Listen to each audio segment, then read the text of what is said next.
You're about to say something in a meeting and your throat closes. Not metaphorically, your actual larynx begins to tighten. Your palms start sweating before the words even begin to form in your head. You've been preparing for this moment for days, but in that second, your body decides you're in danger, and it's lying. I did a recent episode that cracks this wide open, but I want to give you the core of it right here, right now. And here's what most people miss. Social anxiety isn't a confidence problem. It's a prediction problem. Your nervous system has learned to predict rejection, embarrassment, and judgment. It's not broken, it's just overreactive, and that distinction, I think, changes everything. The cure starts where you're not looking, in your body, not your mind. When you feel that throat close sensation, your amygdala has just fired off. You're already downstream in the threat response. Trying to think your way out is like trying to convince a smoke detector that there's no fire. It doesn't work because the message isn't reaching your rational brain anymore. So here's what actually rewires it.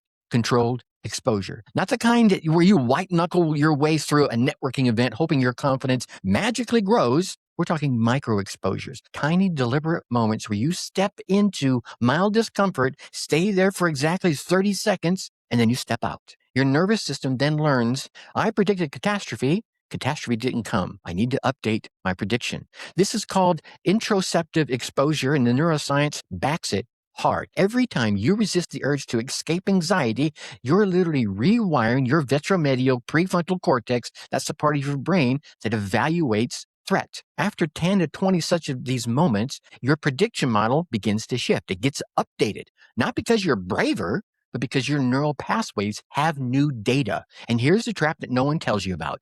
Willpower-based exposure burns out fast. You can white knuckle it for a week, maybe two, but then you're going to relapse because you never addressed the real cost, the belief beneath the anxiety. The belief is this: if I'm awkward, if I say something wrong, if I pause too long, I'll be fundamentally unworthy. Not rejected, unworthy. That's the true prediction that your system is making. So the actual cure has two stages. First, the microexposures rewire your nervous system so anxiety stops feeling like an emergency. No more red and blue sirens going off. Okay. Second, you deliberately challenge the belief underneath. You do this by collecting evidence, small evidence. You say something slightly off in a low stakes setting, and it turns out the person doesn't judge you after all. You just noticed something true. The reaction was neutral, and they moved on. Their opinion of your worth did not shift because of one awkward pause, one longer pause than needed.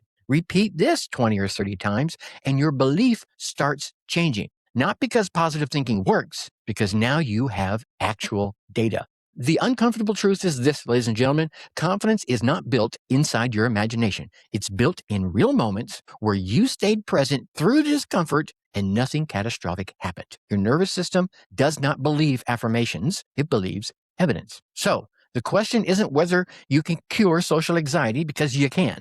The question is whether you are willing to feel uncomfortable in small, deliberate doses so that you don't have to feel controlled by it later. The full episode I did on this goes deeper into all four of the frameworks, the neuroscience behind avoidance backfires, and the deeper identity work that builds confidence that doesn't crack when the pressure is on. That link, it'll be down in the description. The gap between where you are and where you want to be isn't closing through positive thinking. It's closing through repeatedly being wrong about what happens next. For Your Success DNA podcast. Your success